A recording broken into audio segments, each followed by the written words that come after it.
Seguramente todos saben lo que es un agujero negro, pero no sé si saben que el año pasado, después de décadas de estudios, un grupo de 200 científicos de distintas nacionalidades alrededor del mundo lograron por primera vez tomar una foto del agujero negro que aparece en la galaxia M87, que queda más o menos a 55 millones de años luz de la Tierra.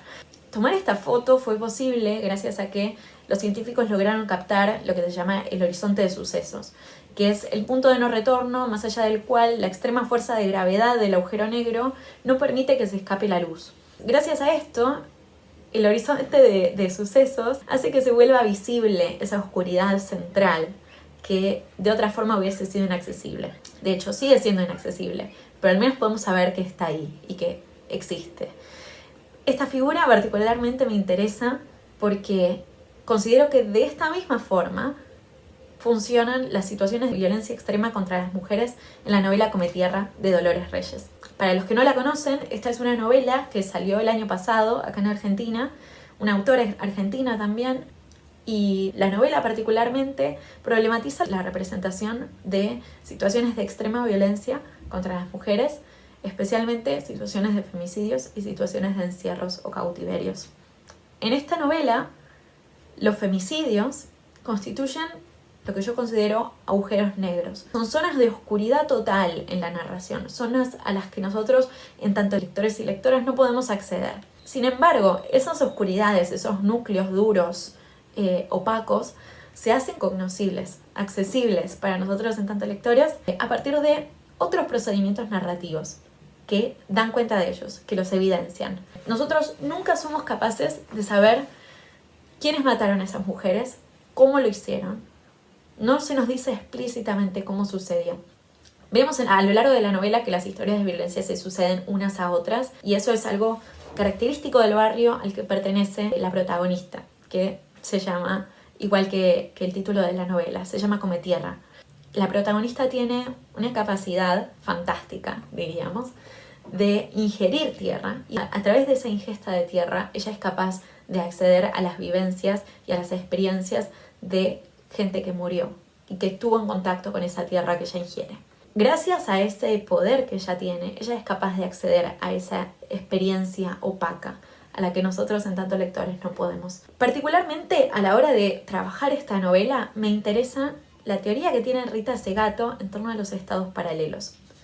Porque para entender el contexto en el cual funciona la vivencia de Cometierra, tenemos que entender cómo funciona la violencia en el conurbano bonaerense, en el conurbano de la Ciudad Autónoma de Buenos Aires. Es un contexto en el cual existen fallas en el sistema judicial y fallas también en el funcionamiento de las fuerzas represivas del Estado a la hora de responder, prevenir y luchar en contra de situaciones de extrema violencia contra las mujeres. En el caso de la novela, se ve patentemente que la policía ya no busca a las mujeres que están desaparecidas, ya sea que estén vivas o muertas. La policía simplemente no las busca, a menos que se trate de un interés particular que tengan en tanto familiares de esas víctimas. En el ámbito del que participa la protagonista, el conurbano bonaerense, se evidencia en el lenguaje que usan sus vecinos, que usa ella misma respecto de la policía y en el lenguaje que utiliza la policía para referir a los habitantes del barrio, se demuestra ese desprecio mutuo. Los vecinos llaman a la policía yuta y la policía llama a los vecinos negros. En esa expresión peyorativa se evidencia la concepción que tiene la policía sobre los vecinos y sobre los familiares de estas personas desaparecidas, y también se evidencia el hartazgo y el resentimiento que genera en estas comunidades el abandono por parte del Estado y de sus fuerzas de seguridad. Lo que propone Rita Segato, que me parece súper importante, es que ante el abandono por parte de las fuerzas represivas del Estado y del Estado en sí, en tanto institución y organismo, surgen poderes paraestatales, que no implican una dinámica distinta, sino que es la contracara de una misma dinámica, de una misma lógica. O sea, tanto la presencia del Estado en su injerencia o en su abandono implica necesariamente la existencia o la inexistencia de un Estado paralelo, de un poder paralelo. Estos poderes paralelos, por lo que propone Rita Segato, funcionan a partir del miedo. El miedo se constituye en su dispositivo central de gestión social. y de dominación sobre todas las vidas que existen en su ámbito de influencia. Dentro de esta lógica de dominación, las mujeres son victimizadas y convertidas en cuerpos espacios, sobre los cuales además se practican rituales masculinos que implican un proceso a su vez masculinizante. Es decir, que todos los miembros que participan en esas dinámicas lo hacen como parte de una especie de pacto tácito sobre el cuerpo de esa mujer o de ese cuerpo feminizado, como plantea Rita Segato. O sea, constituyen actos expresivos que no apuntan especialmente a una mujer en particular, sino que apuntan contra toda una categoría entera, que es la categoría de mujer o la categoría de cuerpo feminizado.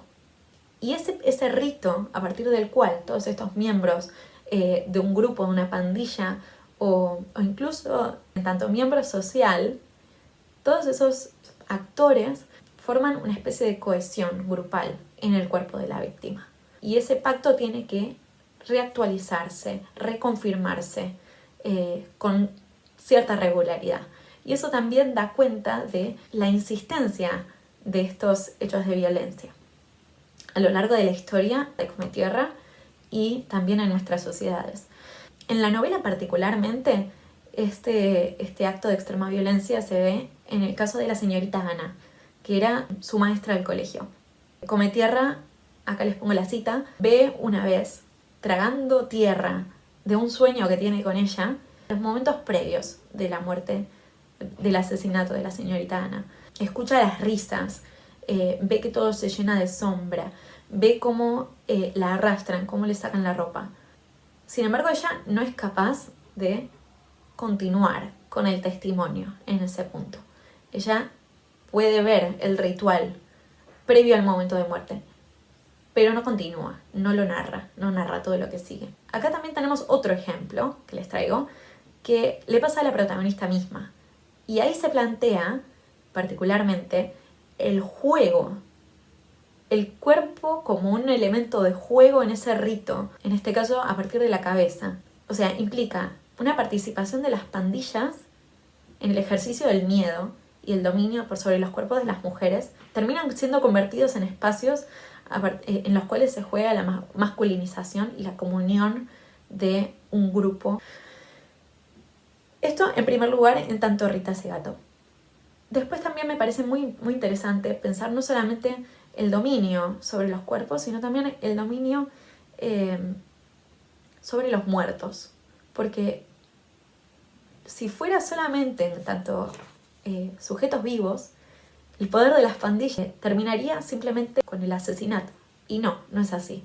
En la novela y también en nuestras sociedades lo vemos. La única forma de regir sobre los muertos es a partir del borramiento de las identidades y el borramiento de la existencia y del recuerdo, de la memoria de estas personas que fallecieron. Y en ese borramiento también se le está impidiendo a los familiares la posibilidad de duelar. El hecho de duelar, como lo propone Judith Butler en su libro Sin Miedo, el derecho de duelar implica el reconocimiento del valor de esa vida que se pierde y reconocer que esa vida estaba viva y que merecía vivirse. El hecho de que exista una dinámica de borramiento sistemático de las identidades de las personas que mueren y primero que desaparecen y que muy probablemente mueren, implica también que funciona en el fondo social una ideología que divide a aquellas vidas que deben ser protegidas de aquellas que merecen ser o que deben ser eliminadas, sin repercusiones. Esto en el texto de Dolores Reyes es muy importante gracias a el rol de la visión que tiene Cometierra.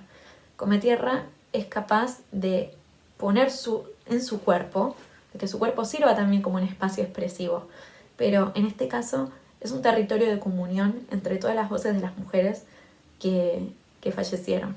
Entonces, ese borramiento de la identidad impulsado por el poder hegemónico, a través del cuerpo de Cometierra, de su poder para comunicarse con esas experiencias nuevamente, permite que se establezca un vínculo de voces y experiencias que puedan resurgir y que puedan vencer esa imposición de olvido.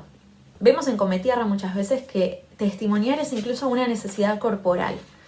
Acá les pongo una cita. se ve que hay como una especie de pulsión de vida en ella. Comer la tierra le genera placer y le genera una satisfacción, porque además es una tierra que la conecta con vidas que se perdieron, vidas que ella puede recuperar. Sin embargo, algo que es quizás el centro de este trabajo es el silencio, porque yo desde un principio estoy hablando de lo que se puede decir y lo que no se puede decir, o lo que se dice y lo que no se dice. Cometierra, al acceder a esas experiencias, tiene la posibilidad de contar, y sin embargo muchas veces decide no hacerlo. Ella ve a la señorita Ana en los momentos previos a su muerte, a su asesinato, y la ve luego, ve cómo queda su cuerpo después de que se convierta en ese territorio expresivo de las pandillas. Y esta es la cita en la cual aparece esta imagen. Y sin embargo no sabemos cuándo muere, no sabemos cómo muere, no sabemos quiénes lo hacen. Vemos solamente sus manos, sus risas, pero no podemos acceder a esa experiencia. Y sin embargo Cometierra sí lo hace, ella sí puede saber qué sucedió. Y sin embargo, en vez de testimoniar al modo de, por ejemplo, textos como el Nunca Más, que recoge testimonios y datos documentales de la última dictadura militar aquí en Argentina, podría haberlo narrado así, en términos fácticos, y sin embargo decide silenciar los hechos, y prefiere contar de otra forma, que me parece quizá lo más rico que tiene esta novela. Y es que la participación política de la novela Cometierra lo logra a partir de esos silencios que motivan una tensión narrativa que atraviesa toda la novela. Esos vacíos, esos agujeros negros, como mencionaba antes al principio, los agujeros negros de la experiencia, esas lagunas, provocan una tensión y una necesidad por saber qué es lo que pasa en el lector, una ansiedad por saber quién mató a quién mató a estas mujeres, dónde están, qué pasó con sus cuerpos, ¿va a haber justicia por esto? Esa misma sensibilización que se produce en el lector, en el mismo gesto de lectura, que provoca este procedimiento narrativo de los vacíos argumentales, produce una sensibilización que empatiza con la experiencia de los familiares de las chicas desaparecidas y muertas, que se inscribe dentro de una participación política, lucha en contra de la indiferencia, y sensibiliza a través de la atención narrativa. Me parece que en este sentido, Cometierra se inscribe en el debate político que se está dando a partir del movimiento Ni Una Menos argentino o el Vivas Nos Queremos mexicano, a partir de que propone la posibilidad de pensar una nueva intersección entre la literatura del siglo XXI y la política, ya más allá de los debates por la autonomía literaria. Acá se ve cómo se puede problematizar literariamente y estéticamente algo que atraviesa nuestras sociedades, captura eso que tanto nos afecta hoy en día, en tanto mujeres y en tanto sociedad, y lo pone en términos literarios, lo estetiza. Y me parece que acá hay algo muy rico para analizar, porque podría ser posible analizar esta literatura que estamos produciendo, estos nuevos textos que están surgiendo, escritos por mujeres, pero también más allá de si son autoras o autores quienes los escriben, pero son textos que participan del debate y que aportan nuevas perspectivas que enlazan la historicidad del movimiento feminista con los organismos de derechos humanos y la historicidad de estos organismos a partir del diálogo con otras formas del testimonio, tanto en Argentina como en América Latina, recuperando a su vez una tradición de la memoria, la verdad y la justicia que se viene dando desde la última dictadura militar en nuestro continente y que hoy la podemos ver resignificada, y podemos ver qué es lo que nos puede aportar toda esta historia y este debate que venimos dando en nuestras sociedades para pensar cómo podemos también hacer un movimiento de la verdad, la memoria y la justicia a partir de las experiencias de mujeres. Muchas gracias.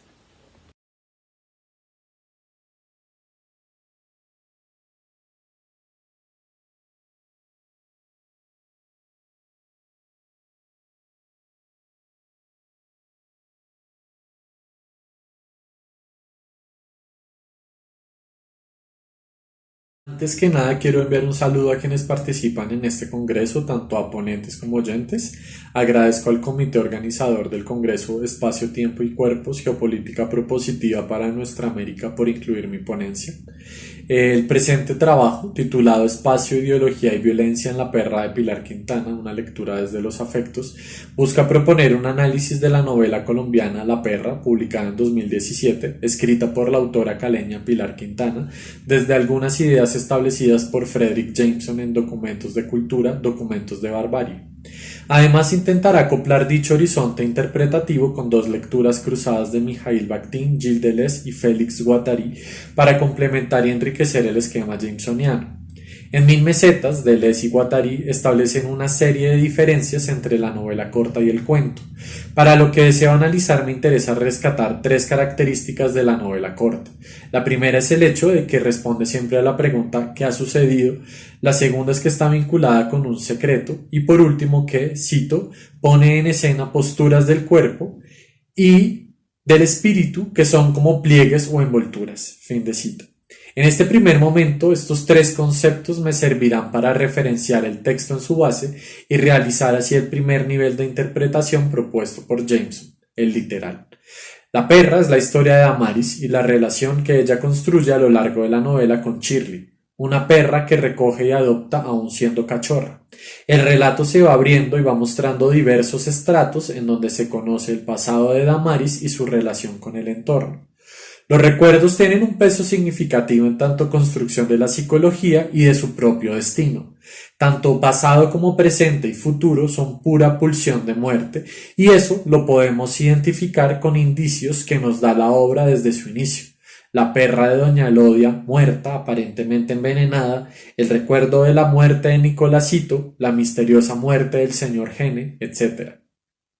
Y también a partir de otras situaciones que no necesariamente aluden a la muerte física, la relación tan distante con Rogelio, su esposo, a causa de la esterilidad de Damaris que provoca un rechazo mutuo tanto sentimental como sexual, y el abandono que sufrió por parte de su familia que se fue desintegrando poco a poco.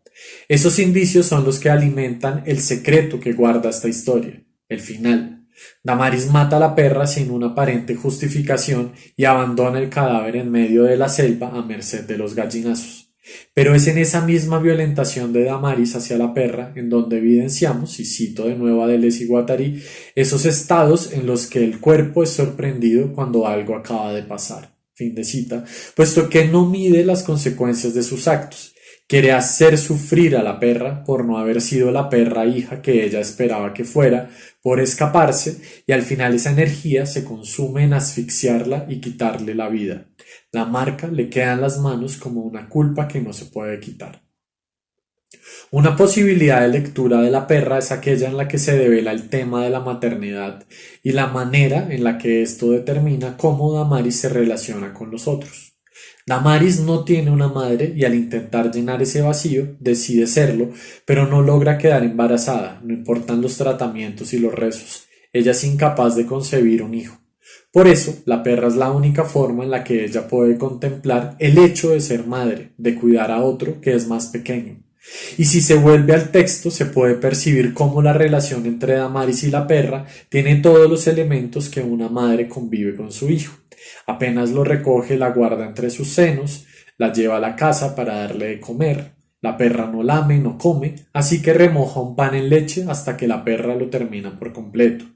No puede darle teta, pero el vínculo teta-leche está dado desde el inicio. La perra es la hija que nunca había podido tener. Cito la novela. ¿Shirley como la reina de belleza? Se rió Luzmila. ¿Así no era que le ibas a poner a tu hija? Fin de cita. Es hembra y no macho como los demás perros que tienen en la casa, Danger, Mosca y Olivo, y es suya y sabía, cito de nuevo la novela, que con la perra todo sería diferente. Era suya y ella no permitiría que Rogelio le hiciera ninguna de esas cosas. Fin de cita. Sin embargo, el vínculo que existe entre las dos empieza a romperse cuando la perra comienza a crecer y a escaparse de la casa, y esto genera cierto rechazo por parte de Damaris hacia su perra hija. empieza a perder el interés por cuidarla, por consentirla, por curarla si regresa herida, y en ese distanciamiento es Rogelio quien vela por la perra hasta cuando en una de esas escapadas Shirley regresa preñada y es él quien se encarga del cuidado de la perra y sus cachorros. Y esa imagen de la maternidad sigue desdoblándose cuando el narrador aclara, cito la novela, la perra resultó ser una pésima madre, fin de cita, puesto que, en tanto madre, fue una copia de lo que había sido Damaris con ella. La había olvidado, había roto la distancia que la separaba por los celos, por sobreprotegerla y quererla siempre a su lado. ¿Cómo vive una madre la relación con su hija durante su adolescencia? Porque con Shirley todo había sido diferente. Ella la había escogido, ella la había protegido entre sus senos, le había compartido de su comida, le había dado espacio en su cuarto, ella le había dado un nombre, le había dado vida para nada. Para morir, porque justo cuando Damaris mata a la hija, a Shirley, a la perra, ésta está preñada de nuevo, así que al acabar con su vida, está también acabando con toda facultad de vida, con la propia posibilidad de no tener hijos, ella acabando consigo misma. Un elemento fundamental dentro de la perra es la configuración del espacio y su manera de relacionarse con los personajes. Si bien son espacios exteriores, nunca hay afuera, porque en tanto el sujeto no tiene utopía, está condenado.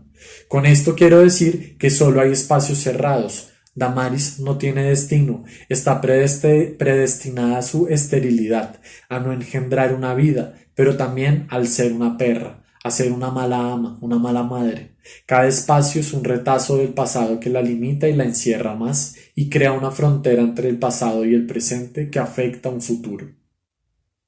A lo largo de la historia se plantean diversos campos en donde el paisaje afecta y deforma el actual de Damaris y sus propios recuerdos. En este campo de fuerza hay dos opuestos que se unen por un elemento, la pérdida del niño. En un primer momento se nos habla del cuerpo niña de Damaris cuando en su infancia, jugando con el hijo de los dueños de la casa donde su familia trabajaba, el mar se llevó el cuerpo de Nicolásito. Esta muerte muestra un quiebre en la historia que no representa solo la pérdida del niño, sino la pérdida de la inocencia de la protagonista, no solo por el simple hecho de vivir la muerte y la ausencia en primera persona, sino porque la muerte en tanto afectación establece una fisura dentro de su propia realidad y su entorno, como el de recibir un aislamiento y un señalamiento por el otro y la familia, pero a su vez un maltrato físico. Así pues, es el mar, ese primer espacio infinito, quien provoca ciertas afectaciones dentro del propio personaje. Y luego es el cuerpo no madre, ya adulta, cuando se representa la intensidad de la imagen en tanto afecto de su deseo de maternidad y la imposibilidad de quedar embarazada, que deviene en afección, es decir, en un estado de cosa en el cuerpo mismo. La novela en su tratamiento es un recurrente primer plano a la imagen de Damaris en tanto entidad o como expresión de una esencia singular, es decir, el de un afecto puro. Y así como en el cine, al menos en esta novela, el primer plano está siempre centrado en mostrarnos a Damaris. La vemos hacer el aseo en la casa en la que vive, prepararle la comida a Rogelio, le vemos los pechos mientras se mete a la perra apenas la adopta, le vemos las manos manchadas de sangre al final cuando mata a la perra y el temor que siente por haber hecho algo terrible. Damaris es el rostro que va perdiendo forma a lo largo de la historia, deviniendo perra. El narrador explota así el carácter sociopsicológico de su rostro, que pierde individualización y comunicación antes de sacarla a la realidad. El acto simbólico es el estrato del proceso analítico exterior, cito a Jameson, orientado a trascender lo puramente formalista. Fin de cita. Y tiene que ver con ciertas relaciones sociales que van a ir apareciendo en el texto, como por ejemplo el conflicto de la historia del autor con la clase social que determina las propias contradicciones de la obra literaria. En el caso de Pilar Quintana se sabe que durante algunos años estuvo viviendo en las mismas geografías en las que se desarrolla la historia de la perra.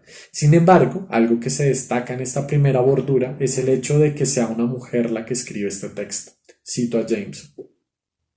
Podríamos sugerir que desde esta perspectiva la ideología no es algo que informe u ocupe la producción simbólica, más bien el acto estético es el mismo ideológico. y la producción de una forma estética o narrativa debe verse como un acto ideológico por derecho propio, con la función de inventar soluciones imaginarias o formales a contradicciones sociales insolubles. Fin de cita. Aquí nos encontramos ante otra contradicción que surge dentro de la literatura de Quintana, y es la cuestión de la literatura que, en tanto menor, nos permite situarla en un umbral que va más allá del texto literario. No solo es Damaris en el litoral pacífico, es también Quintana escribiendo como latinoamericano. La marginalidad le da la posibilidad de hacer con la literatura una construcción de la historia posible de algún mundo perdido, a través de un espacio que al reducirse, cito a Deleuze y Guattari, hace que cada problema se conecte de inmediato con la política. Fin de cita. Así que una primera historia política del texto es la resolución imaginaria en la que el yo, Pilar Quintana, se vincula con las otras voces. Entonces así asistimos a un tipo de extrañamiento que se sale del texto. Ya no es la mujer personaje, sino la mujer autora, que en tanto yo interactúa con el otro hasta alcanzar su dimensión social y política. En palabras de Tatiana Bubnova, cito, el mundo resulta ser el espacio en el que se desarrolla nuestra actividad, concebida siempre en una estrecha participación del otro. Fin de cita. Uno de los elementos cardinales del análisis jamesoniano es el que hace referencia al de la obra como ideología. Aquí ya no se trabaja la obra desde la bordura del texto en el entorno, sino con algunos de los antagonismos sociales que permiten comprender a su vez las relaciones sociales. Jameson dista de Lukács en ver lo social como un reflejo de la obra. No es un espejo ni una mímesis, es una resolución codificada de un conflicto de las clases antagónicas.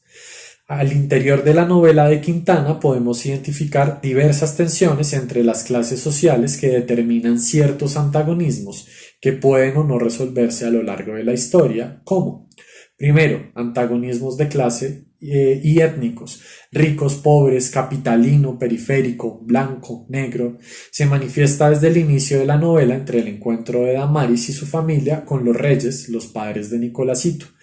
Hay un detonante que fisura aún más el antagonismo y es la muerte del niño. Nadie lo ve, se lo lleva al mar y la única testigo de aquello es Damaris, quien sufre además las consecuencias y además por ser mujer, de ser niña, recibe un castigo ejemplar por parte de su tío. Pero la muerte del niño conlleva una pérdida. Sus padres pierden el interés de volver a esa casa y las noticias que llegan desde la ciudad demuestran que han ido perdiendo capital económico. El antagonismo se sigue marcando en la propiedad en la que vive Damaris. Es la casa de los reyes y ella la sigue aseando y cuidando como si algún día ellos fueran a regresar. Esto denota también la distribución del trabajo y de los oficios por parte de quien tiene menos capital económico. Al final, Damaris sigue trabajando sin recibir un solo peso. Sin embargo, ¿la casa es suya y de Rogelio? ¿Por qué siguen esperando unos patrones fantasmas? Es significativo este antagonismo porque a lo largo de la novela es el único momento en que las clases sociales se encuentran y es justo a través de la muerte del niño rico que se vuelven a separar y no se reencontrarán más. 2. Antagonismos familiares. La perra representa una ruptura en la cotidianidad de Damaris y funge como punto de encuentro entre su pasado y una posible resolución de su problema, la maternidad. Es el encuentro hija-madre como eslabón para completar la estructura social junto con Rogelio y la posibilidad de pertenecer al mundo en tanto madre.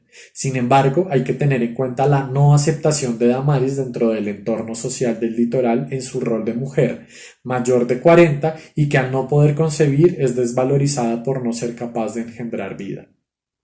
Damaris, al no acomodarse a su deseo, concebir en el otro lo que ella hubiera querido, en un increscendo amarra a Shirley. Después de que se separa, se escapa una primera vez, la rechaza tras quedar preñada, la regala y al final, y ya que la perra no proyecta su deseo como madre, la mata. Y la forma en la que la mata también es muy diciente porque lo hace con las manos, como una artesanía. Todo lo que había esperado y querido en su vida lo estaba acabando con sus propias manos. Por eso el sentido de culpa es tan grande, tanto que al final ni ella es capaz de mirarse a los ojos y de verse como una asesina. Último, antagonismo social. Este es uno de los más complejos de identificar en la obra en cuanto se percibe como grieta. El mundo cerrado muestra el cerco en el que está delimitada la violencia en Colombia. Los perros envenenados pueden leerse como los abusos que el Estado ha ejercido en contra de la población civil. El vencido se ve animalizado también en su forma. Lo mataron como un perro, solemos decir en Colombia, y son justo dichos animales los que están muertos, sin nombre, sin justa causa, así como los más de 5.000 falsos positivos ciudadanos del común presentados por el ejército como bajas del conflicto armado.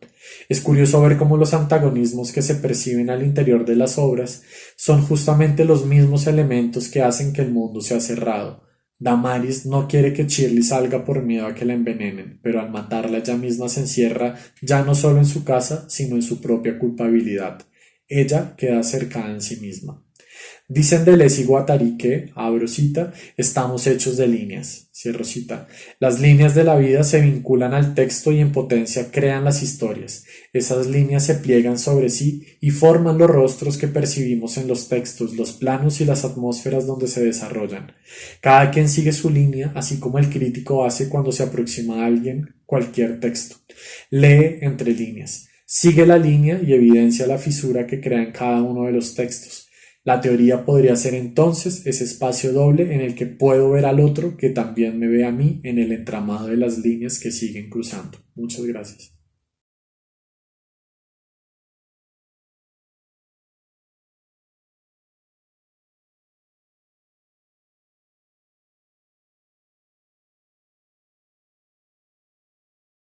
La tortura hoy y Pedro y el capitán. Hasta hace poco, dice Bob Precher en Torture and the Thinking Bomb, habría sostenido que lo que uno tenga que decir sobre la tortura parece haber razones morales para no decirlo. Plantear ya el tema, añade, es quizás dar publicidad a lo que es tan abominable que está fuera de toda discusión.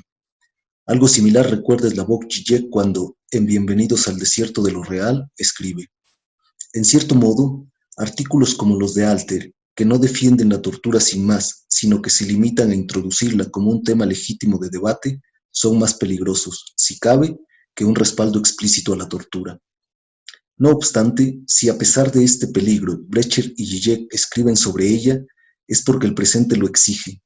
La realidad actual exige una toma de postura, una respuesta directa, por lo que la reflexión sobre esta es acuciante e indispensable.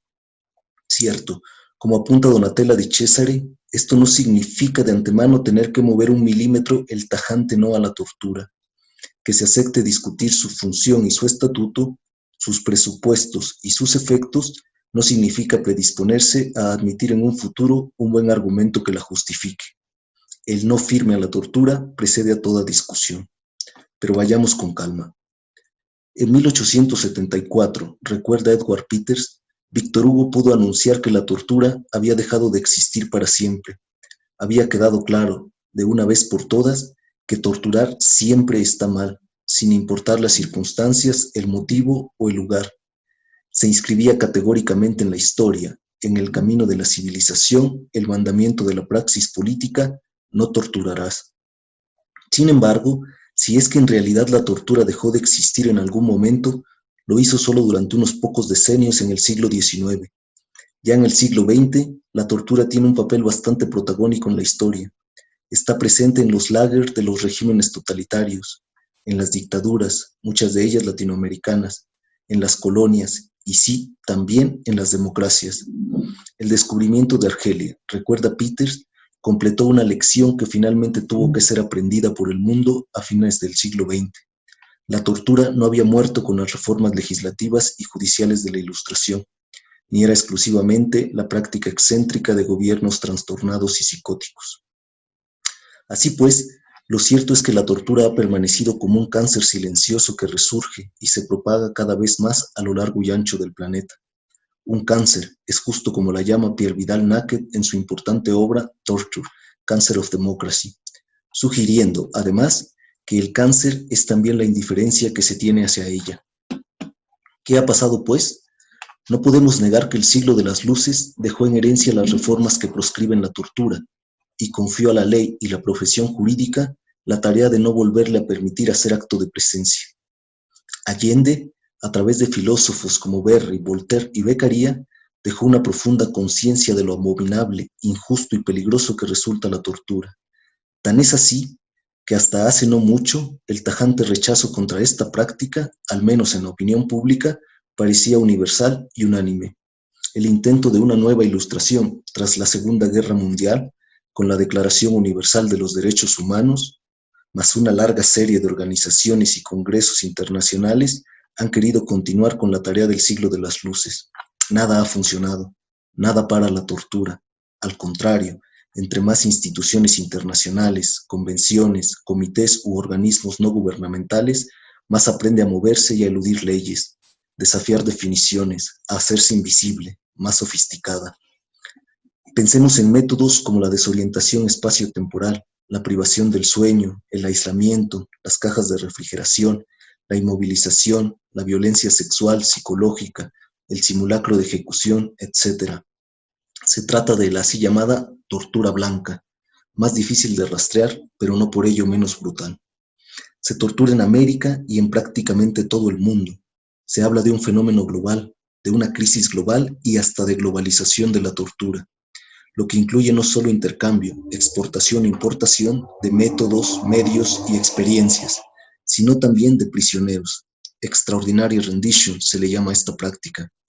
Se trata de la entrega de prisioneros, principalmente sospechosos de terrorismo, a otros países, donde la familiaridad con la tortura es mayor y el control menor. Estados Unidos, por ejemplo, en esta búsqueda de extraterritorialidad, para sortear las propias leyes, ha recurrido a prisiones flotantes o a centros de detención como Guantánamo en Cuba o Abu Ghraib en Irak, o a países amigos como Polonia, Rumania, Irak, Afganistán, Jordania, Egipto, entre muchos otros. El diario de Guantánamo de Mohamedou Ol-Slahi es un ejemplo excepcional, entre otras cosas, de esta extraordinaria rendición. Y, mientras la tortura se propaga, su condena universal y unánime decae. Los apologistas de la tortura y el poder político abandonan poco a poco sus escondites y, con cada vez menos timidez, en el fondo siempre en nombre de la seguridad pública, piden que vuelva a tener carta de ciudadanía. En Estados Unidos, por ejemplo, recuerda Donatella Di Cesare, ha dado inicio a un debate público. Cito: ¿no podría resultar deseable alguna excepción? ¿Acaso nos resultaría útil un recurso a la tortura ponderado, limitado, quizá incluso legalizado? Se multiplican los esfuerzos por ofrecer legitimidad a una práctica nunca desechada.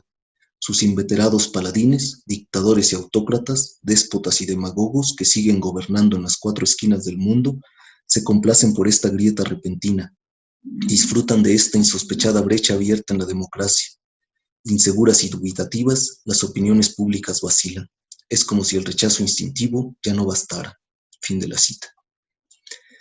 No podía pues entrar más triunfante en el siglo XXI. Desterrada de la ley, pasa a formar parte de la artillería clandestina del poder del Estado, que si bien no ha tratado nunca de ocultarla totalmente, sí de negarla, también es cierto que jamás, desde el siglo de las luces, se había esforzado tanto por su justificación, aceptación e incluso legalización.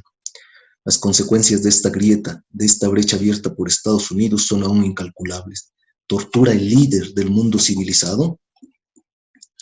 Por otra parte, ¿a raíz de qué podría resultar deseable alguna excepción? Sí, de la War on Terror. Pero, ¿qué es la guerra al terror?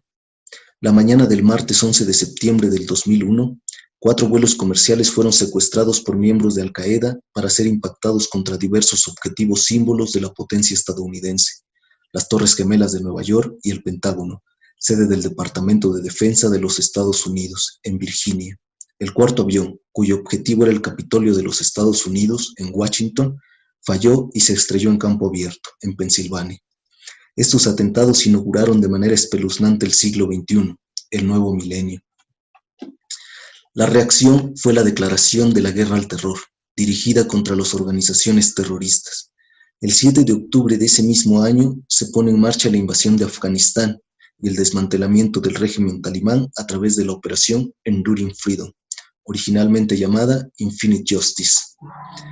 Por lo demás, la guerra al terror le permitió al gobierno de Estados Unidos suspender las libertades civiles, reforzar el poder ejecutivo y declarar el estado de excepción por medio de la USA Patriot Act, ley aprobada por abrumadora mayoría tanto por la Cámara de Representantes como por el Senado el 26 de octubre de 2001.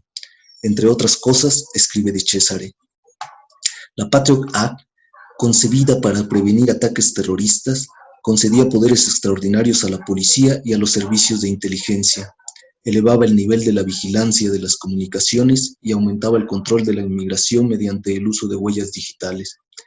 Gracias a un decreto firmado por Bush el 13 de noviembre del 2001, los sospechosos de terrorismo podían no solo verse expulsados, sino también retenidos sin límite de tiempo y, privados de la presunción de inocencia, ser juzgados a puerta cerrada por los tribunales militares extraordinarios. Fin de la cita. Lo de ser juzgados ya habría sido ganancia, pero ¿y las normas internacionales? La Convención de Ginebra, por ejemplo, que protege a los prisioneros de guerra y de la que Estados Unidos es signatario. Ya se sabe, como bien señala Noam Chomsky en Estados Canallas, que Estados Unidos siempre se ha considerado exento de estas normas, siempre ha menospreciado sus obligaciones contractuales. Sin embargo, la guerra al terror le dio un pretexto para sortear dicha convención, la invención de una nueva y extraordinaria categoría de enemigo, el combatiente ilegítimo. Se trata del combatiente miembro de las organizaciones terroristas, mismas que no han firmado la Convención de Ginebra, por tanto, según Estados Unidos, no están protegidas por esta. Lo mismo vale para el combatiente de un Estado canalla, en sentido propagandista, como Afganistán. Las abominables consecuencias de esta invención, la del combatiente ilegítimo, carente de cualquier derecho, las podemos ver en toda su crudeza en el ya antes citado Diario de Guantánamo. Por supuesto, el combatiente ilegítimo tampoco está bajo la tutela del habeas corpus, cito. Y la guerra al terror, con la que se declara de hecho el estado de excepción, deja en suspenso el habeas corpus y revoca provisionalmente, por un periodo indefinido que dura hasta tanto no se alcance el objetivo, leyes nacionales y normas internacionales. El combatiente ilegítimo, el sospechoso de terrorismo, puede ser trasladado a un lugar alejado de la ley y torturado. Es así como la tortura se convierte en preventiva. ¿Tortura preventiva? De esta manera, en la guerra al terror, por primera vez, se vuelve literal aquello de que en la guerra todo se vale. En nombre de la libertad se elimina la libertad. Recuerden la operación Enduring Freedom. El terror se combate con terror, war on terror. Se apela y se saca al terror de la clandestinidad, que no es otra cosa la tortura. Cito. Salida de la semiclandestinidad, donde había proseguido su afinación, la tortura fue declarada necesaria por el gobierno estadounidense. Fue admitida en el debate público y fue aceptada por primera vez de manera oficial en una democracia. Esta es la novedad tras el 11 de septiembre, que la condena de la tortura ha dejado de parecer obvia. Fin de la cita. No es nuestro objetivo aquí el análisis de todo lo que ha significado el 11 de septiembre, pero la venganza de Estados Unidos, el terror combatido con terror, ha tenido y sigue teniendo consecuencias aún difíciles de calcular. Se han comprometido, quizá para siempre, muchos de los valores occidentales más profundamente arraigados y profundamente significativos, entre ellos la condena a la tortura, lo que sin duda ha contribuido mucho a su expansión. Ahora bien, en cuanto a los argumentos teóricos de los nuevos apologistas de la tortura, hay que decir que no son ni nuevos ni originales. El más emblemático ha sido y sigue siendo el de la bomba de relojería, cuyo origen habría que rastrear, como mínimo, a la época de la Guerra de Argelia. Son muchísimas las falacias, los errores de este experimento mental, pero dejaremos eso para otra ocasión. Ahora lo que nos interesa es la figura del torturador, figura en la que nunca han pensado los apologistas de la tortura, y que no es un argumento menor contra la pretendida legitimidad de esta práctica, se busque o no su legalización. Así lo deja ver el padre Giver, sacerdote jesuita y exmilitar de carrera francés. Cito. El caso considerado como el clásico de su especie, si el terrorista arrestado no habla, entonces morirán centenares de personas inocentes, argumento de la bomba de relojería, digan lo que digan el general Massu y quienes justifican la tortura, está lejos de haber constituido la única motivación para el uso de la tortura en Argelia. Las personas fueron torturadas por razones mucho menos importantes que esa, y con métodos mucho peores que la aplicación superficial del ñeñén, tortura mediante electrodos. Pero admitamos por un momento que fuera posible justificar la tortura por nobles motivos. ¿Han pensado por un instante en el individuo que la realiza? Esto es, el hombre a quien, lo quiera él o no, se va a convertir en un torturador. He recibido suficientes confidencias en Argelia y en Francia para saber qué daños, quizá irreparables, la tortura puede provocar en la conciencia humana. Muchos jóvenes han aceptado el juego y de este modo han pasado de la salud mental y la estabilidad a terribles estados de ruina de los que algunos probablemente no se recuperarán jamás. Fin de la cita. Como señala Di Cesare, la degradación del otro no puede no repercutir en quien la lleva a cabo. La primera víctima del torturador es él mismo. De esta manera, en la tortura, aunque de diferente manera, son dos las vidas que se destruyen, la del torturado y la del torturador. Pero, ¿cómo alguien cae en este abismo de inhumanidad? ¿Cómo alguien puede llegar a torturar a otra persona? ¿Se trata de monstruos sádicos? ¿Se trata de simples leales funcionarios que solo cumplen con su deber? El tema del sadismo es sumamente complejo y merece un tratamiento aparte. Pero ¿acaso podemos afirmar que la institución de la tortura atrae a tantos sádicos como a los que crea? Por lo demás, el dilema sobre la figura del torturador lo plantea muy bien Peters cuando trae a colación el caso de Alexander Labranos, uno de los acusados en los juicios griegos por tortura en 1975. Durante el juicio, dice Labranos, cito: «Ahora todos mis amigos y relaciones me miran con recelo y lástima. No puedo encontrar trabajo. Siento la necesidad de decir a este respetable tribunal y al pueblo griego que yo soy un ser humano como ustedes, como el hijo de su vecino, como un amigo. Cuando yo golpeaba, no era la mano de Labranos la que lo hacía, sino la mano de Spanos». Fin de la cita. Por su parte, el padre de Labranos dice: «Somos una familia pobre, pero decente, y ahora lo veo en el banquillo como torturador. Quiero pedir al tribunal que examine cómo un muchacho, del que todo el mundo decía que era un diamante, se convirtió en un torturador. ¿Quién destruyó moralmente mi hogar y mi familia?». Fin de la cita. Como podemos apreciar, en su racionalización, Labranos está muy lejos de sentirse culpable, o al menos de asumir su responsabilidad. Él no se concibe a sí mismo más que como un leal funcionario cumpliendo órdenes. Más aún, se cree un ser humano como usted, como el hijo de su vecino, como un amigo. Todos conocemos la famosa tesis sobre la banalidad del mal de Hannah Arendt, y habría a menudo que confrontarse con ella y estar muy atentos. Ya cada uno sacará sus conclusiones. Pero, entonces, ¿el torturador nace o se hace? Para el padre de Labranos es claro que se hace, por lo que la pregunta es: ¿cómo un muchacho que es un diamante se convierte en torturador? Como a menudo sucede, la literatura es la que más luces puede darnos sobre aquello que no podemos definir, como el hombre, como la tortura. Pedro y el capitán, de Benedetti, publicado en 1979, es acaso el texto que mejor muestra el naufragio del torturador. Estamos por terminar, así que ya se ve que más que un análisis de la obra, es una invitación a su lectura. Solo para que no se diga que todo fue un embuste, he aquí una muestra que tiene que ver directamente con nuestra última interrogante. Cito, habla Pedro: «Pero a mí no me importa tu explicación, vos sabés lo que sos. A ver, contame, ¿cómo sucedió? ¿Trauma infantil? ¿Convicción profunda? ¿Enajenación pasajera? ¿Preparación en von Kulik?». Capitán: «Es una historia larga y lenta, ningún trauma infantil.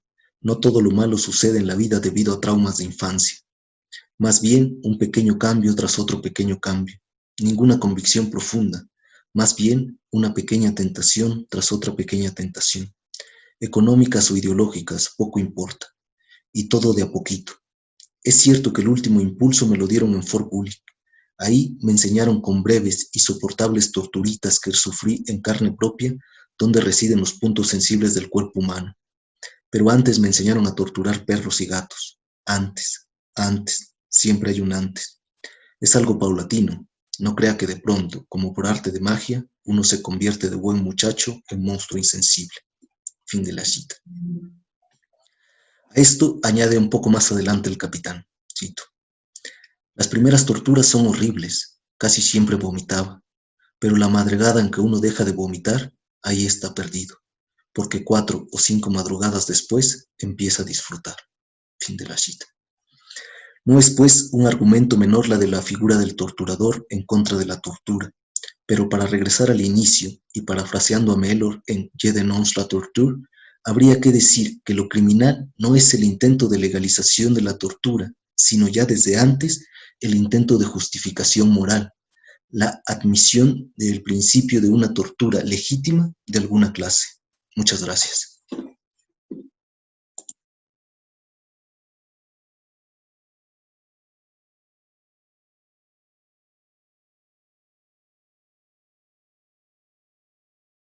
Intemperie de cuerpos baldíos, huellas, zapatos. Este trabajo se basa en escenas literarias latinoamericanas que trazan una cartografía de cuerpos dispuestos en una precariedad, que están atravesados por diferentes violencias, excluidos de ciudadanías plenas, expulsados a una intemperie jurídica. Los personajes elegidos pasan por desafectos baldíos que de modo sutil o explícito siempre están expuestos a una aniquilación. Armo una genealogía azarosa a partir del calzado y de la huella como una inscripción en la violencia.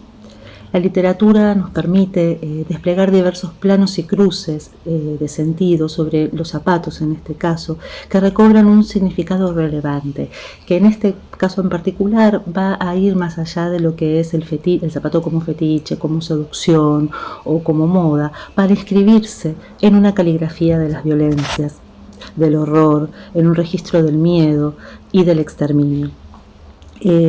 Pienso en el calzado actual, ¿no? la relevancia que tiene cuando pensamos en la pandemia, ¿no? En todas estas crónicas que se escriben en los diarios de la peste y demás, respecto del calzado, con esa limpieza en la suela viral para que no ingrese el contagio, el virus, al adentro, ¿no?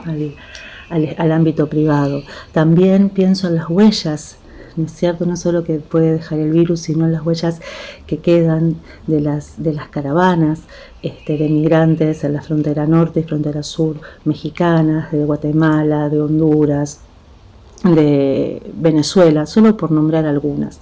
También en las huellas de los zapatos, ¿no? en el Holocausto, o la representación de la bota que tiene, ¿no? para la memoria siempre activa y alerta, sobre todo en la bota como una metonimia de las dictaduras, o en los borceguíes, respecto también de la característica de las violencias represivas con los sistemas policiales. Estoy pensando ahora, no sé, en Brasil, Chile,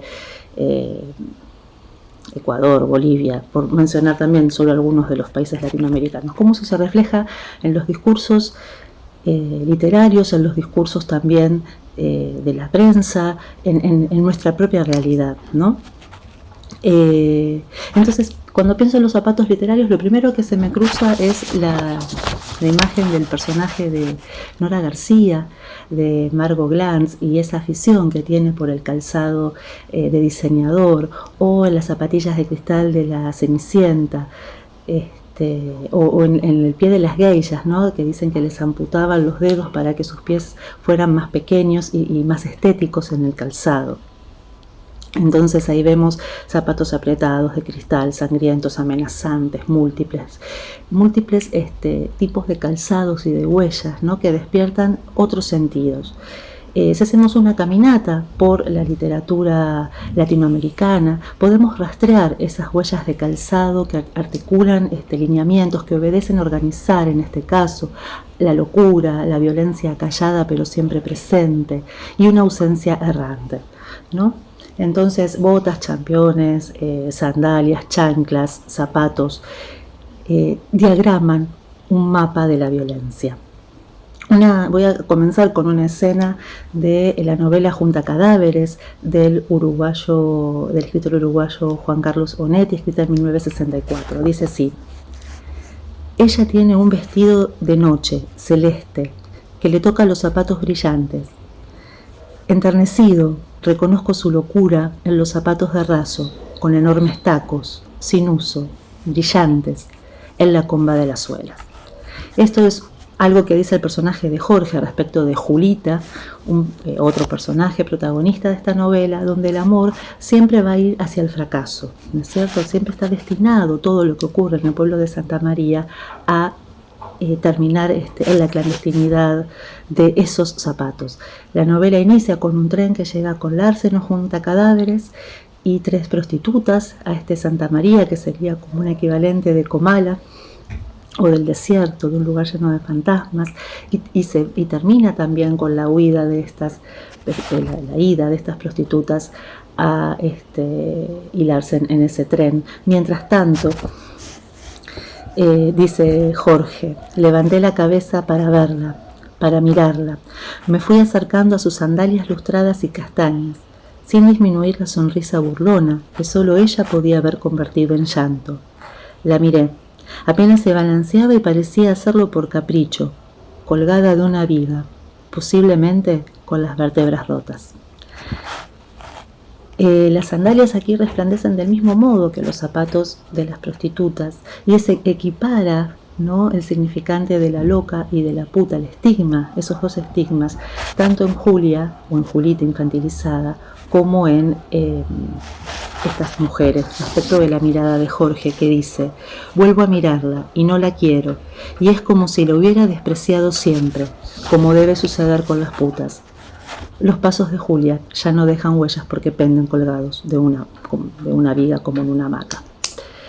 Otro ejemplo que quiero poner es del cuento de la chilena Andrea Jestanovich, escrito en 2016, No aceptes caramelos de extraños. Empieza con un epígrafe del checo Milan Kundera, que dice, ya nos anticipa el horror elíptico que va a haber en el cuento. El día que mamá salió a la calle con los zapatos al revés, supe lo que era el dolor. Y nos muestra entonces un recorrido que emprende la madre en búsqueda de una hija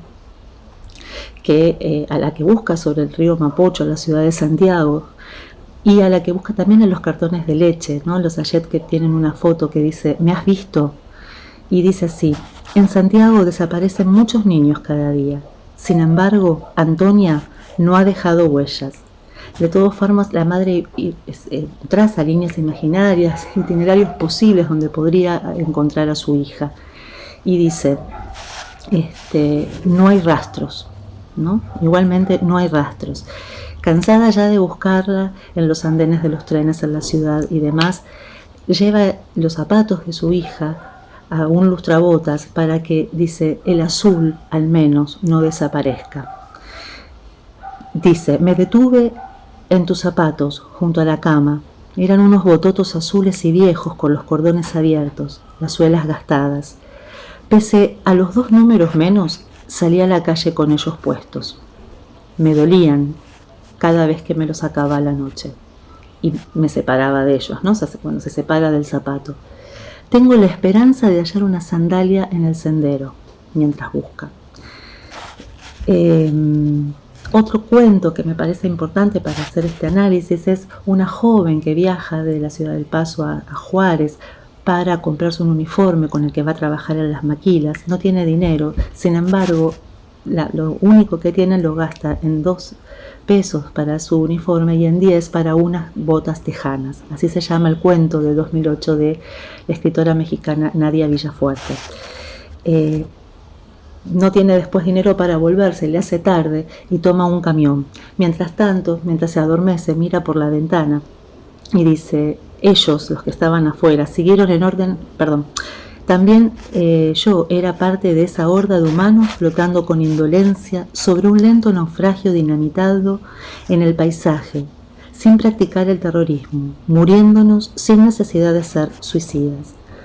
Cuando despierta al final del viaje se encuentra con el chofer nada más y dice: siguieron en orden riguroso la violación y la muerte. Mientras esto acontece, ella lo que ve es su cuerpo maltrecho, como es violado y luego cortado y despedazado a navajazos, y no se lamenta tanto por su muerte, que sabe que eso iba a ocurrir, sino, dice, por haber muerto por una estupidez, ir a comprar unas botas y ser tan poco cauta sabiendo que en Juárez la muerte volaba por el aire, se arrastraba por el suelo, se adhería a la piel, para desaparecer sin motivos.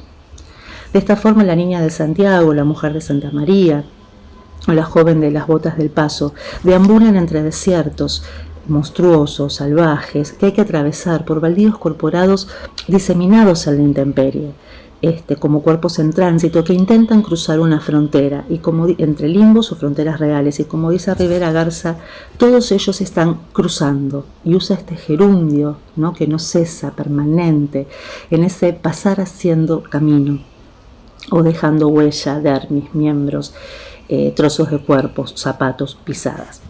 El paso con minúscula o mayúscula por la frontera, ¿no es cierto?, o por el desierto, lo que muestra son los femicidios o las desapariciones en las ciudades pobladas de gente anónima o en estos lugares de desierto.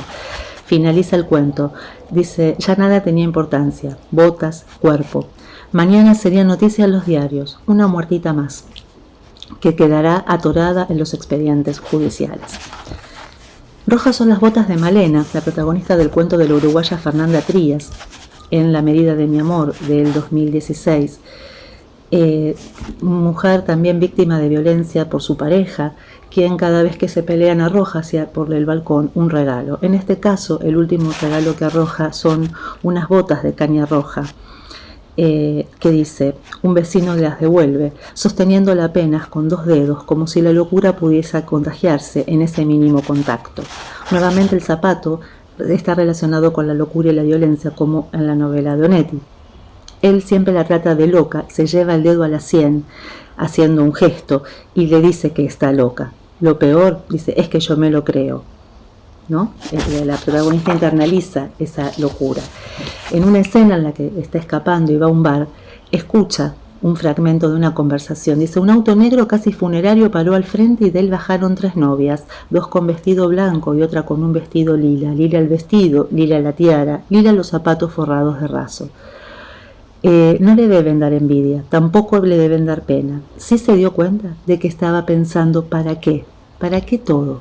Pero tal vez solo fuera un pensamiento dirigido a los zapatos de taco y a esos vestidos feos, probablemente alquilados, a ese despilfarro. El calzado de las novias viaja en un coche fúnebre, como el futuro probablemente que le espera a Malena, quien, cuando consigue huir, dice, en su mochila se veía aún la huella del zapato de Iván y unas manchas de pasto, ¿no? El vestigio de la pisada inscripta en su piel, tatuada en su cuerpo. El cuento finaliza: sale al patio y entre las cuerdas sin ropa, mira hacia arriba, barre el piso con el pie y el zapato deja una huella alargada. El cuento de Trías se vertebra con un poema de Idea Balariño que le dedica al Che. Digo que no murió, pero esa foto atroz, aquella bota, cómo partía el alma aquella bota, la sucia bota y norteamericana, señalando la herida con desprecio. Este verso tan potente y fotográfico también se relaciona con lo que comenta la activista transexual argentina Marlene Guayar, retomando a otra, Joana Berkins, sobre una compañera, Nadia Echazú, quien en la dictadura argentina del 1976 al 1983 relata esto. Nadia estaba atada y con una bolsa de arpillera en la cabeza. Eran 5 las que la empujaban. El miedo te atraviesa, una suda entera, y la energía contenida queda ahí y se escucha finalmente, después de tantas patadas. De tantas patadas al sorete de Echazú se me llenaron las botas de mierda. Limpialas con la lengua. Una quiera que todo termine. Las otras te miran de reojo, pero sacás la lengua y las pasás por la suela para que termine. En 1992, la escritora paraguaya René Ferrer escribe un poema, Zapatito vacío, dedicado a las niñas del Holocausto. Dentro de un cubo transparente, Museo del Holocausto, un zapatito vacío, cuero blando, burdo lienzo, impregnado del abultado recuerdo de los dedos, inerme. Estos ejemplos, podrían ser más, conjugan los desafíos de la literatura que coloca a las mujeres, niñas o trans como sujetos descartables, matables, disciplinables, siempre ligados a las prácticas de la violencia, a la mirada sesgada del sistema jurídico, con la diferencia de clases, de etnia, de raza, de género. Lo que me parece importante es cómo se trata de borrar la singularidad y lo se rescata en esta literatura, el desplazamiento de estas huellas, ¿no? De estos residuos en un zapato que solamente deja evidencia de este mal funcionamiento de las violencias y del baldío. Y uso la categoría de baldío, la trabajo como una noción crítica a partir de las noticias cuando aparecen todas estas mujeres abandonadas en los pastizales, en los baldíos justamente, en esos lugares desolados, en la basura, como residuos, como restos. Entonces la espacialidad baldía de la intemperie, que puede ser física, afectiva, geopolítica, lo que hace es forjar ese vaciamiento, ese desierto, esa intemperie fronteriza, siempre porosa, provocada entre cuerpos y subjetividades, buscando esa zona baldía, ¿no? Situada entre fronteras, en una articulación prismática, diríamos, de esos cuerpos, pero también baldías, que se reducen en un plano de lo viviente, de lo vivible, en un umbral. Y cómo dolerse, dice Rivera Garza, cómo condolerse, porque la diferencia entre el amparo y la intemperie es esa línea delgada. ¿Quién puede borrar las huellas? Es un trabajo sobre los femicidios y las pisadas de Regina Galindo, guatemalteca del 2003. Bueno, muchas gracias.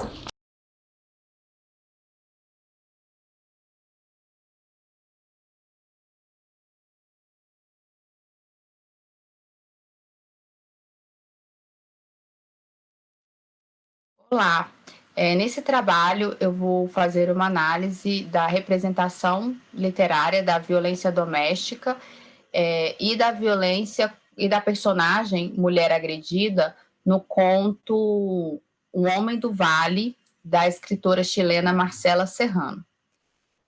O conto ele tem início com uma narradora que se chama Pascoala, é uma narrativa em primeira pessoa, e ela está anunciando que aquele era um dia importante, pois, abre aspas, por fim desatou-se a tormenta, entrei em ação, fecha aspas. Contudo, o leitor só toma conhecimento de tal feito ao final da narrativa, já que Pascoala, após essa afirmação supracitada, retoma e descreve acontecimentos de sua infância que vão influenciar em sua vida adulta, que é o tempo presente do conto. Ela começa seus relatos a partir do seu nascimento. Ela era filha da cuidadora de uma senhora que não é nomeada durante o conto. Ela é chamada por Pascoala apenas de senhora. Sua mãe, a Maruja, trabalhava nessa casa dessa senhora há 8 anos, quando ela engravidou de um homem do vale. E a Pascoala foi criada como filha da dona da casa, sendo-lhe propiciada a oportunidade de estudar, porque a senhora queria que ela tivesse um bom futuro e que não engravidasse de um homem do vale, como a sua mãe, sem concluir os seus estudos acadêmicos. Porém, quando ela tinha 12 anos, a senhora faleceu. E a Maruja e a Pascoala ficaram sem moradia e com dificuldades econômicas. A mãe acabou conseguindo um emprego de colhedora de abacates. Contudo, quando Pascoala completou 15 anos, sua mãe também faleceu. Dessa forma, sem recursos, ela foi expulsa do quartinho onde elas moravam e largou os estudos. Sem família, recorreu a uma das filhas da senhora, que lhe ajudou, lhe arrumando um emprego de cuidadora, assim como fora sua mãe, na casa de uma outra senhora que Pascoala apelidava, chamava de Senhora 2. Essa mulher era muito boa para ela e também lhe incentivava a estudar. Pelo fato de ter a tarde livre, já que Pascoala ia à escola apenas no período da manhã, ela começou a ajudar na colheita do abacate, que era uma atividade que ela conhecia por acompanhar o trabalho da mãe. Por conta desse trabalho, ela conheceu Rato, que era vigia noturno de uma das plantações onde ela colhia abacates. Eles começaram a namorar e, aos 18 anos, engravidou de um homem do vale, contrariando, daí o título do conto, e também contrariando os desejos da senhora que a criou para a sua vida, para o seu futuro. Rato não gostou da notícia, nem a senhora 2, a qual não permitiu que ela continuasse em sua casa. Sem opções, ela passou a morar na casa do pai do seu filho. Abre aspas, a casa de merda, ao lado da ponte de Boco, no mais fedorento dos povoados de Quilota, e com um homem que, à medida que os meses passavam, ia ficando cada vez mais difícil. Ele me controlava, sabia que eu não podia ir embora. Então, para que me tratar bem? Às vezes me sufocava. Quando o Josezito nasceu, não saí mais. As 4 paredes, o filhotinho, as fraldas, a cozinha, os pratos, a roupa suja, as panelas, os escovões, as mamadeiras. Fecha aspas. Esse trecho levanta 3 questões importantes. A primeira delas é o fator econômico, o qual impedia Pascoala de abandoná-lo. A dependência econômica da mulher em relação ao marido é algo que influencia no não rompimento do ciclo de violência. A segunda questão é que ela estava acostumada a ocupar o espaço que ela quisesse e agora estava presa no âmbito privado, em 4 paredes, em suas palavras. E aí também se encontra o terceiro ponto. Por quê? Pois, uma vez restrita em casa, ela tinha que se dedicar aos trabalhos domésticos, aos quais ela não estava acostumada, já que até aquele momento, em todos os lugares em que ela morou, em nenhum momento o trabalho doméstico lhe foi imposto. Pelo contrário, ela era incentivada a estudar, a ser uma mulher independente. E para agravar a situação, o Rato não ajudava com tais serviços, nem com o bebê, pois para ele havia os papéis masculinos e os femininos.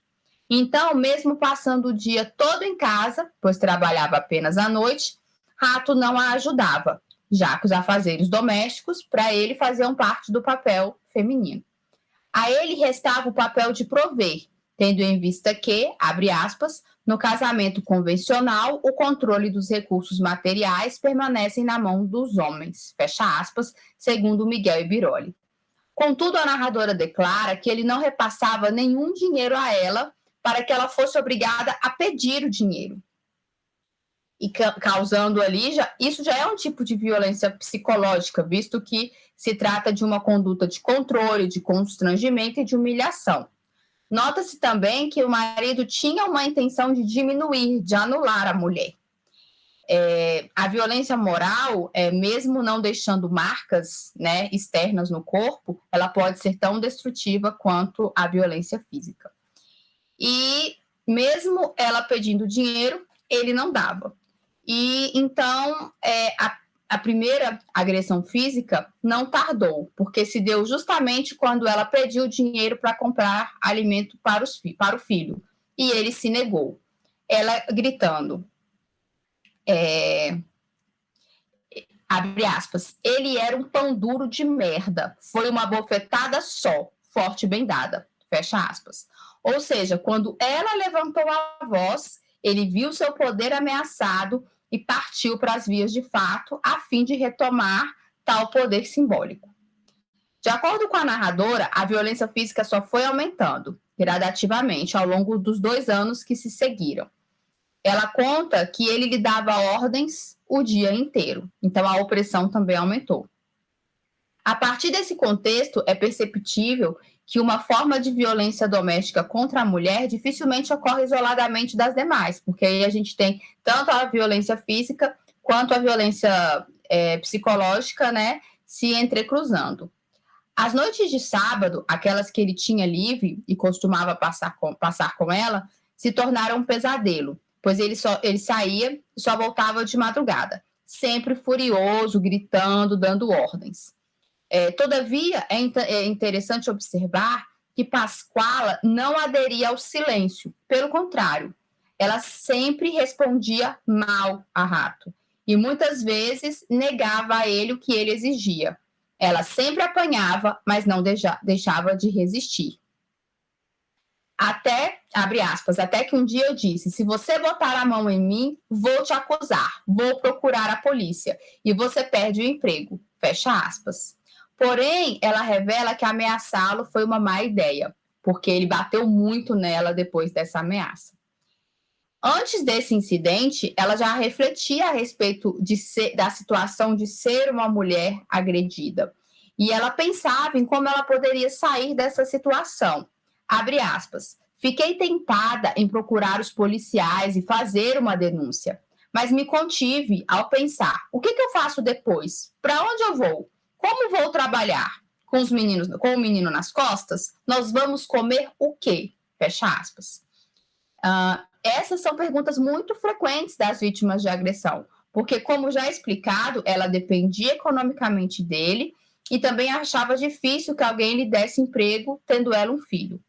Desse modo, ela não conseguiu visualizar uma ajuda externa e não o denunciou nem o abandonou. Alguns sábados depois, ele chegou em casa nas mesmas condições. Só que dessa vez ele fez algo aos olhos dela que era muito pior. Ele deu um pontapé no Josezito. E mais uma outra semana depois, um sábado posterior, ele chegou em casa mais bêbado como nunca. E quando ele a viu, começou a brigar. E ela o alertou: se você se aproximar, eu te mato. E ele diz: vai me matar nada, imagine, mais fácil eu matar você. E ele pergunta: onde está meu filho? Possivelmente, esta indagação sobre o menino foi o estopim do que estava por vir. A maneira dela, gritando, vociferando, ela resistia, mas acabava aguentando as agressões do marido. Contudo, ela não permitiria que ele agredisse o filho. Mais uma vez, ela afirma que, abre aspas, não ouvia nada, a não ser as batidas rápidas do seu próprio coração que me diziam: acabe com ele, e outras que respondiam: não sou uma assassina, fecha aspas. Devido ao seu desequilíbrio por conta do excesso de álcool, ela conseguiu se desvencilhar dele, pegou o Josezito na cama e fugiu de casa vestindo apenas uma camisola naquele início de manhã gelada. Ela não foi para um hospital, ela não procurou a polícia, ela disse que teve uma ideia mais inteligente, abre aspas. Bati à porta de Eufêmia, que era uma colega de trabalho dela. Larguei nos braços dela o menino, pedi emprestado um agasalho e sapato. Deixei passar uma hora, sentada ao lado da estufa tomando uma aguinha quente. Então voltei sobre meus passos, só com minha chave na mão. Entrei na ponta dos pés, olhei pela porta do quarto. O rato havia conseguido chegar até a cama, vestido e emporcalhado, mas estava em cima da cama, roncando como um vulcão em erupção. Peguei um isqueiro e um maço de cigarros, levei para o quarto e deixei sobre a mesinha capenga. Depois, com a mais absoluta calma, fui até a cozinha, inspecionei o bujão de gás, abri o registro, mas não acendi o fogo. Casa de merda, homem de merda, fecha aspas. Então, apesar da narradora, né, iniciar o conto anunciando que algo sério acontecera, é apenas nesse final que o leitor toma conhecimento de que se trata do assassinato do marido. Observa-se no trecho mencionado que assassinar o marido foi a maneira encontrada por ela de colocar finalmente um ponto final na situação de violência que lhe acometia e que estava começando a atingir o seu filho também. Safiotti afirma que, abre aspas, cada mulher coloca seu limite para as agressões em um ponto distinto. Esse limite, para Pascoala, sem dúvidas, era o filho Josezito. A princípio, ela apenas fugiu. Contudo, ela sabia que quando o rato acordasse, a violência retornaria. Por essa razão, ela premeditou seu homicídio, visto que tal ato lhe exigiu certa elaboração. Por isso, Pascoala não voltou imediatamente para casa. Tirou uma hora para pensar e armou o incêndio, a fim de que o incêndio parecesse acidental, porque afinal ela não poderia correr o risco de ir presa e deixar o seu filho desamparado. Logo, o homicídio de rato foi claramente consequência da violência que sofria e do medo desta violência se estender ao seu filho. Com a morte do marido, ela finalmente se viu livre da violência a qual a afligia. O conto analisado nesta comunicação coloca em foco a violência doméstica, denunciando todas as suas expressões, né? Essa violência psicológica ou moral, a violência física, temos também a violência econômica, patrimonial, as quais são pautadas no sentimento de poder, superioridade ou desprezo que o marido tem pela esposa. As representações dessa violência são naturalizadas dentro da obra pelas personagens masculinas e femininas. Apesar do conto não apresentar uma idealização de final feliz, haja vista que a mulher agredida tem como destino final se tornar uma assassina, pode-se afirmar que, por conta própria, conseguiu reagir e mudar a situação, rompendo desse modo com o ciclo de violência. Dessa forma, para essa personagem, a Pascoala, contraditoriamente, o crime que cometera tinha um sentido, um significado de liberdade e esperança. Obviamente, o intuito do conto, do texto, não é legitimar a justiça com as próprias mãos, mas demonstrar a necessidade da intervenção do Estado no âmbito privado para garantir a saúde física e mental dessas mulheres agredidas, além de evidenciar a necessidade da denúncia às autoridades por parte das vítimas e a consequente punição dos agressores, para que haja justiça também na esfera privada. Muito obrigada.